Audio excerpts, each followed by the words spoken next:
भगवान के अवतार काल में अनंत बार हम लोग रह चुके, देख चुके। बाल स्वरूप में भी हम गए, उनसे मिले, देखा। बड़े हुए वो भी देखा,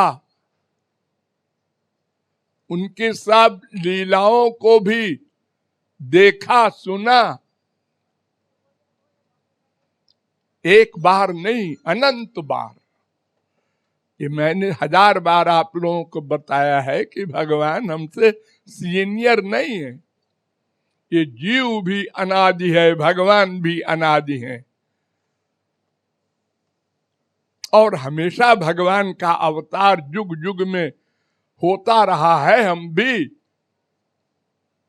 इसी संसार में आते रहे हैं, लेकिन भगवान के देखने का लाभ कुछ नहीं होता, नुकसान ज्यादा हो जाता है। आप लोगों ने इतिहास में सुना होगा, रामायण में, भागवत में, कि उनकी लीलाओं को देख करके बड़े बड़े योगींद्र मुनींद्र की बुद्धि भ्रष्ट हो गई।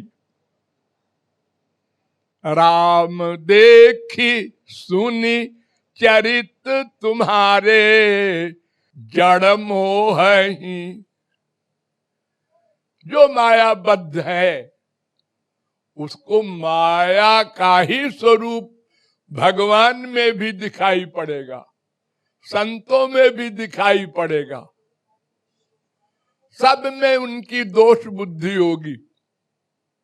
इसीलिए तो अनादिकाल से हम 84 लाख में घूम रहे हैं।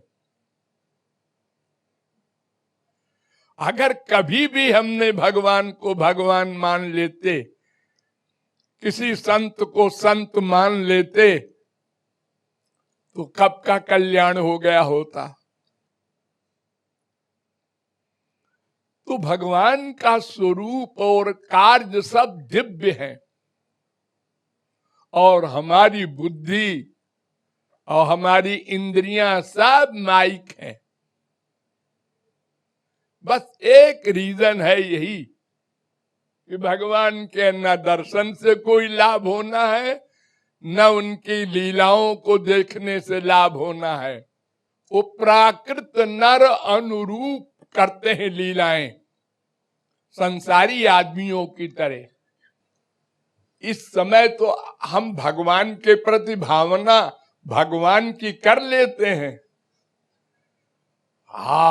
उनकी लीलाएं अलौकिक है, बुद्धि न लगाओ। लेकिन जब वो देखते हैं उनकी लीलाओं को माइक, तो फिर हमारी बुद्धि को कोई नहीं समझा सकता। अरे मैंने आंखों से देखा है जी। भूख लगती है, रोते हैं यशोदा मैया के आगे, आप कहते हैं भगवान है।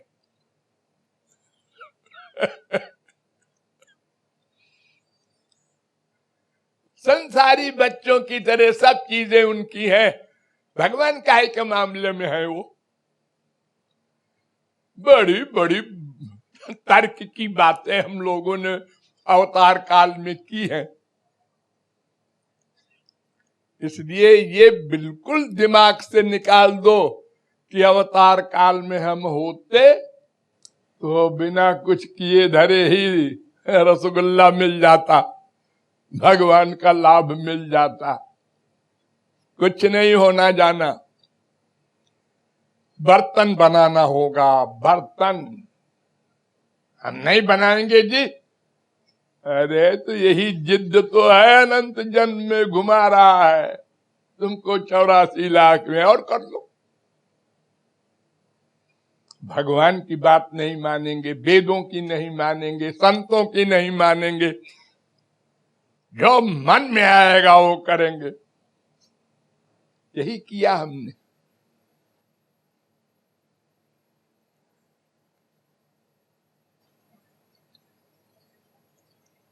हमको वही सिद्धांत मानना होगा जो संतों ने बताया है, शास्त्रों में जो बताया है कि रो कर पुकारो, अपने को पापात्मा रियलाइज करो भीतर से, और अंतःकरण के जो मल है उनको साफ करो।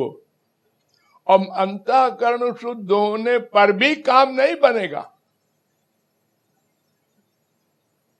दिव्य करना होगा उसको।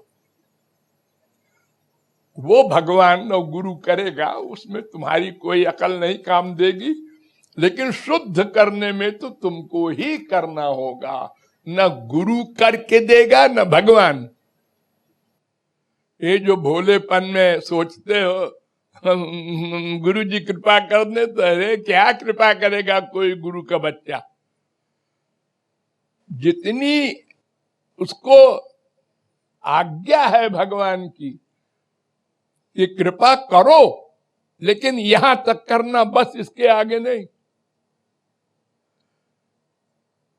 जीवों को बताओ क्या करना है तुमको, तुम क्या कर रहे हो गलत है, उसका फल गलत है, ऐसा करो तो इससे तुम्हें अंतःकरण शुद्धि हो जाएगी, ये सब बताओ। लेकिन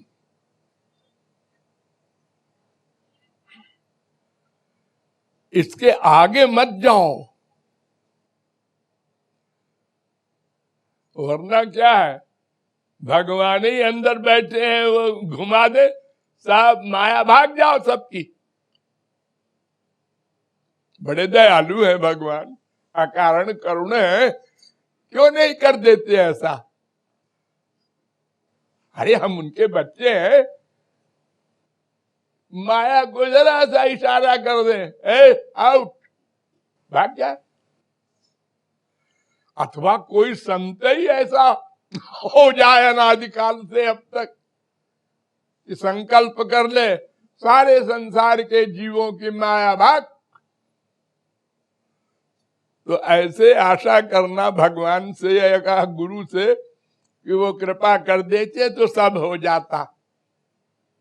उन्होंने कृपा की ही नहीं, गलती है उनकी। अरे हम लोग तो ऐसा ऐसा कमाल का चिंतन करते हैं कि भगवान और संत हंसते हैं मन में। ये देखो ये गधा क्या सोच रहा है।